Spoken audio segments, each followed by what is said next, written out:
Assalamualaikum warahmatullahi wabarakatuh. Perkenalkan, nama saya Leni Oktaviana, NIM B2206052, kelas 1A Mamasa Mateng.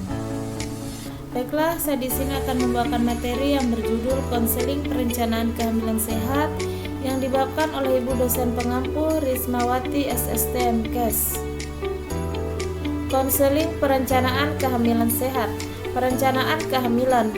Perencanaan berkeluarga yang optimal melalui perencanaan kehamilan yang aman, sehat, dan diinginkan merupakan salah satu faktor penting dalam upaya menurunkan angka kematian maternal. Menjaga jarak kehamilan tidak hanya menyelamatkan ibu dan bayi dari sisi kesehatan, namun juga memperbaiki kualitas hubungan psikologi keluarga.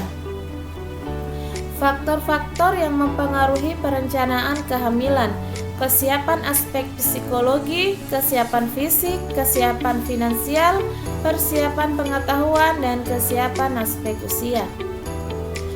Perencanaan kehamilan ideal dimulai sebelum menikah.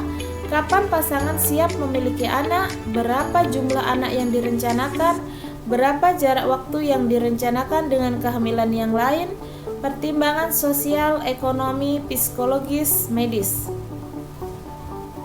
Pemeriksaan kesehatan pranikah, terutama untuk mengetahui kondisi kesehatan pasangan bila didapatkan penyakit yang dapat saling ditularkan karena kedekatan hubungan. Setelah menikah diupayakan untuk ditata laksana sebelumnya. Umumnya akan berdampak juga pada kehamilan dan bayi yang akan dilahirkan. Mengapa perlu pemeriksaan medis pranikah? Deteksi penyakit-penyakit yang dapat menular pada pasangan. Deteksi penyakit atau kelainan yang dapat mempengaruhi hubungan suami istri. Deteksi penyakit atau kelainan yang dapat mempengaruhi calon janin.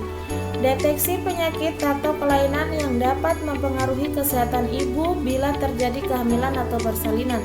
Deteksi penyakit atau kelainan yang mungkin dapat mempengaruhi kemampuan pasangan untuk mempunyai anak. Penyakit yang mungkin menular pada pasangan. Penyakit yang menular karena hubungan erat, seperti infeksi paru, infeksi kulit yang disebabkan oleh jamur. Penyakit yang menular karena hubungan seksual, penyakit kelainan, hepatitis, HIV. Penyakit kelainan yang mempengaruhi kemampuan mempunyai anak. Pemeriksaan terbatas pada deteksi kelainan anatomi yang mungkin mempengaruhi fungsi reproduksi saja, seperti gangguan perkembangan organ reproduksi. Penyakit atau kelainan yang dapat mempengaruhi hubungan suami istri. Kelainan anatomi alat genitalia laki-laki dan perempuan. Penyakit-penyakit yang dapat mempengaruhi fungsi alat genitalia laki-laki.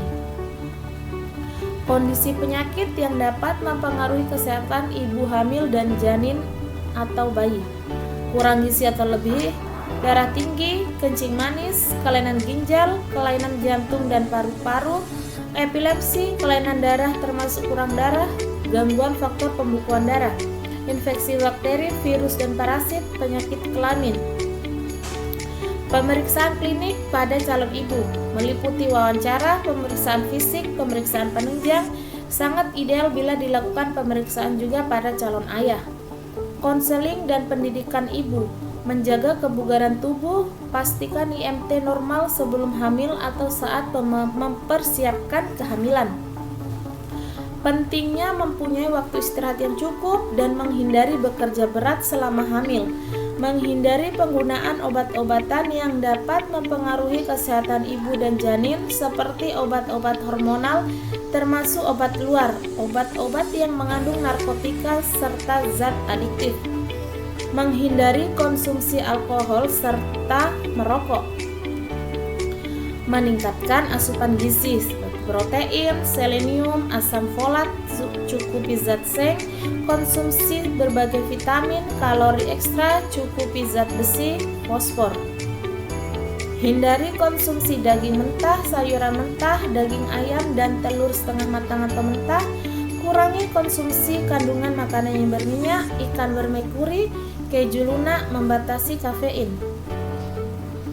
Kesimpulan, beberapa hal yang penting yang merupakan bagian dari merencanakan pernikahan dan kehamilan adalah mengetahui kondisi kesehatan pasangan, menentukan kapan waktu yang tepat untuk hamil, merencanakan berapa lama jarak waktu antara kehamilan yang diinginkan dan berapa jumlah anak yang diinginkan, memeriksakan diri dan suami untuk mendeteksi adanya penyakit atau kondisi lain yang dapat beresiko bagi ibu dan calon janin, menghindarkan diri dari berbagai kebiasaan yang dapat merugikan calon ibu dan janin seperti mengkonsumsi obat-obatan, merokok, minum alkohol. Terima kasih. Wassalamualaikum warahmatullahi wabarakatuh.